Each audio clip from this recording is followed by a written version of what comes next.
કે નારાયણ હવે શું કરવું? અર્જુન કે હવે એક રસ્તો છે, રોતા આવડે કે રોવાનું છે યુદ્ધમાં?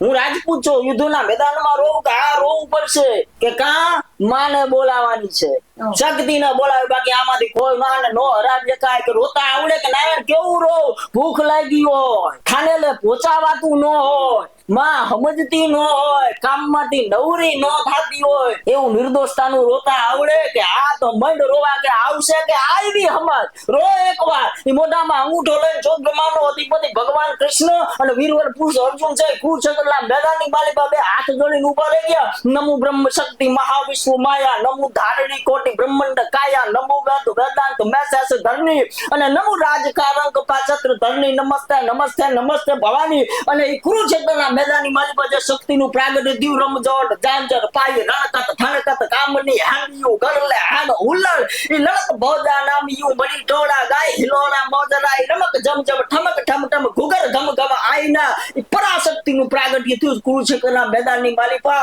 અને પાશુપત નામનું જે મહાશસ્ત્ર આપ્યું ને એનેથી ઓલાને માર્યા હતા, કૌરવોનો નાશ થયો હતો. દેવ પડે જેથી દુઃખમાં કૃષ્ણ અને અર્જુન જેવા વીરવર પુરુષો જેથી હાથ જોડીને ઉભા રહે, હવે આ મરતા નથી, હવે આને મારવા આવ્યું. અને એની જે પ્રાર્થનાથી, એની જે સાધનાથી, એના જે અનુષ્ઠાનથી જે શક્તિ જન્મે ને એ શક્તિ છે પરાશક્તિ.